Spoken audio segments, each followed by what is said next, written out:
So బయట climate అనేది కూల్గా ఉంది. సో మేము హాట్గా బజ్జీలు అనేవి ప్రిపేర్ చేసుకుంటున్నాం. సో దానికోసం మేము శాంపిల్గా కొన్ని మిర్చి అయితే తీసుకుని వాటికి ఘాట్లు పెట్టుకున్నాం. సో చూసారు కదా, సో ఇలా ఘాట్లు పెడుతున్నాం. అలాగే వంకాయ బజ్జీ కూడా వేసుకోవాలనుకుంటున్నాం. దానికోసం ఒక రౌండ్ వంకాయలు ఒక 6 తీసుకున్నాం. సో ఫస్ట్ అయితే బజ్జీ ప్రాసెస్ స్టార్ట్ చేసాం. సో స్టార్ట్ చేసి బజ్జీలకన్నీ చీలికలు పెట్టుకున్నాం. సో మిర్చిలో మధ్యలో పెట్టుకోవడానికి కొంచెం వామ్ తీసుకుని దాంట్లోకి మేము సో కొంచెం ఉప్పు కూడా యాడ్ చేసుకున్నాం. ఇప్పుడు దాన్ని మెత్తగా దంచుకుంటాం. సో ఇక్కడ మా చిన్న పాప అసలు ఆగట్లేదు. సో ఓకే చేయడానికి అడ్డంగా వస్తుంది. సో ఇప్పుడు దంచుకొని నీట్గా దంచుకోవాలి ఫస్ట్ దాన్ని.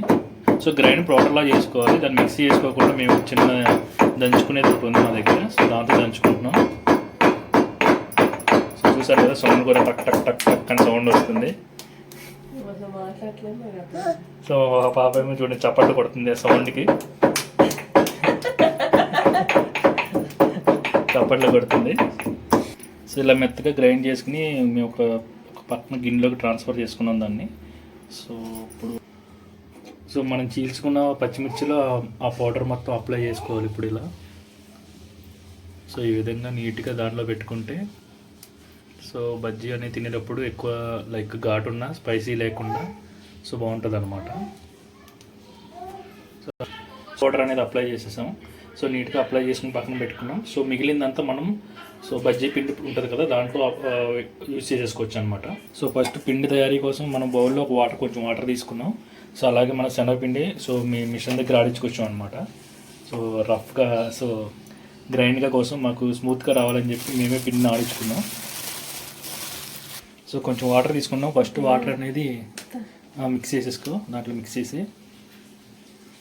తీసుకుంటున్నాం ఇప్పుడు. సో వాటర్లో మిక్స్ చేసుకున్నాం. సో మన బజ్జీ పిండికి ఎలా అయితే కావాలో ఆ విధంగా మనం వాటర్లో మిక్స్ చేసుకుంటున్నాం ఫస్ట్. సో నేను 3 గట్స్ దీంతో 3 గట్లు తీసుకున్నాను.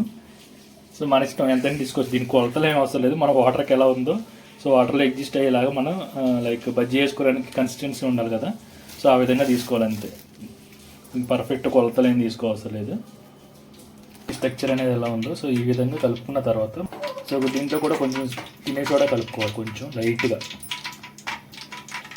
సో అదేవిధంగా ఇందాక మిగిలింది ఉంది కదా వాము సాల్ట్, అది కూడా మొత్తం వేసేసుకుంటున్నాం.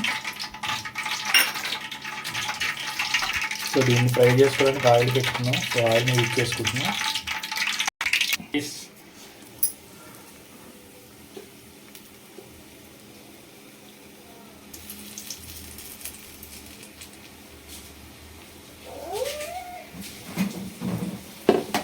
సో అలా పొగలుగా రావాలి బజ్జీ అనేది.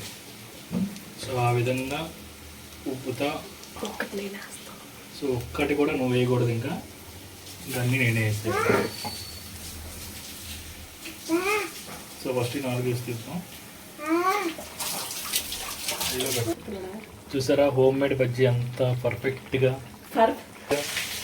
గోల్డెన్ కలర్లోకి వస్తున్నాయి. సో తీపు వేసిన వచ్చీలు సో మామూలు ఒక రేంజ్. సో ఎంత బాగా వచ్చినాయో చూసావా, ఎంత బాగా వచ్చినాయో. కావాలా నీకు? వద్దా?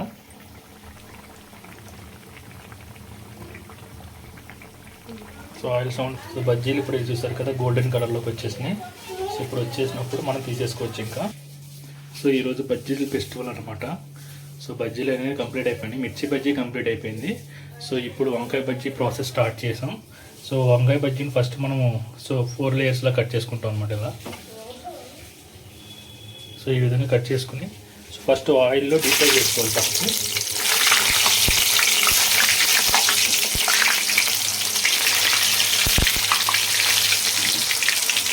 సో ఇలా డీప్ ఫ్రై చేసుకుంటే సో నెక్స్ట్ ఇంకా పిండిలో ముందు చేసేసుకోవాలి డైరెక్ట్గా. సో అప్పుడు వంకాయ బజ్జీ చాలా సూపర్ ఉంటుంది అన్నమాట. కావాలంటే దీంట్లోకి మనము వామ్ అవన్నీ అప్లై చేసుకోవచ్చు. సో నేను ఆల్రెడీ పిండిలోనే ఉంది కదా అని చెప్పేసి వీటిలోకి వామ్ ఏం తీసుకోవట్లేదు. సో డైరెక్ట్గా ఫస్ట్ వంకాయలన్నిటిని నీట్గా డీప్ ఫ్రై చేసుకుంటున్నాను అనమాట. ఈ విధంగా డీప్ ఫ్రై చేసుకుంటున్నాను. సో వంకాయ పెట్టేసుకోవాలి పక్కన. సో ఇలా వంకాయని డీప్గా డిప్ చేసుకుని సో ఆయిల్ వేసేయడం ఇంకా.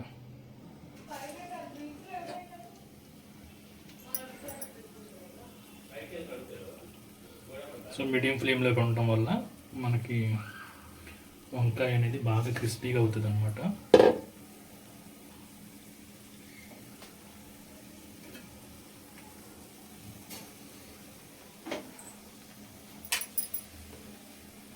కదా వంకాయ బజ్జీ రెడీ అవుతుంది.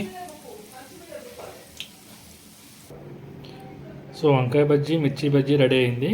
సో ఇంకా తినడమే లేటు.